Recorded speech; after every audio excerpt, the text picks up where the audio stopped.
Hi, I'm Michelle. I am the conductor of La Bohème.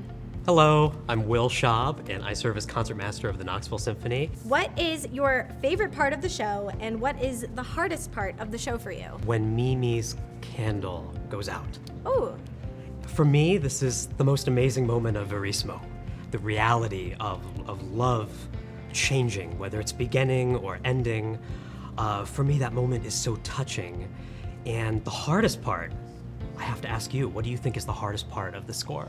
There are many ensemble moments with the orchestra and sometimes with the whole cast that are so push-pull tempo-wise, so many people playing different things at once, and it's my job to coordinate the whole event. Show you what you need, show you what you need, listen to the singer needs to breathe, we better hurry up and help them be able to breathe.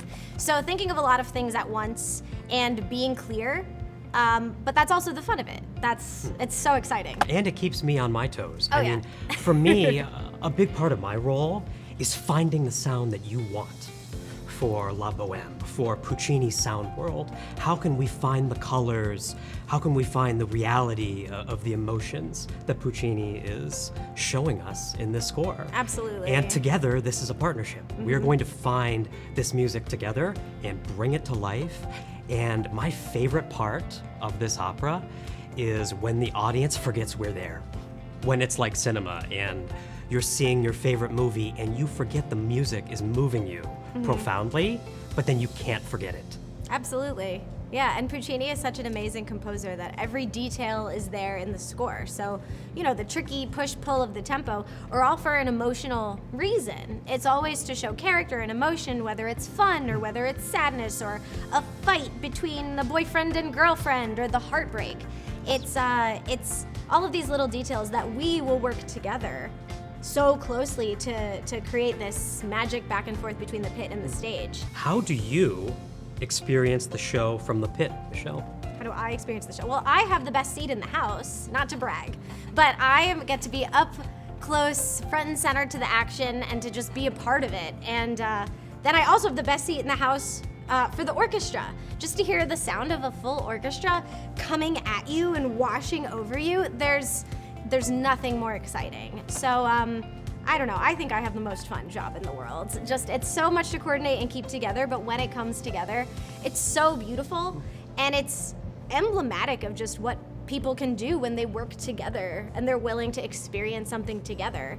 And so for me to be able to be part of that and to help facilitate it, it's just magical.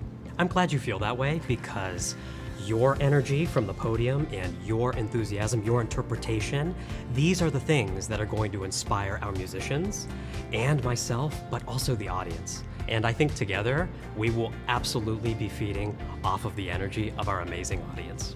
How do you develop chemistry with artists on stage from the pit, and how do you work together to create the music? I would say we do that through you. I am a conduit in the orchestra to find your interpretation and to realize your connection with the singers, but we are also listening to their rubato. We are listening to how they push and pull with the tempo, and in Puccini, this is so important. You have to have this by ear, knowing what could happen, and we will find that in the rehearsals, but there's nothing better than the concerts, because in the concerts, unforgettable surprises will happen, and that's the beauty of live performance. We will all experience that together with our audience. It's true. I feel like opera works the best when you treat it like big chamber music, where, chamber music, you can have it as small as a duo of musicians, a trio, a quartet, and everyone's breathing together and listening. There's not a conductor.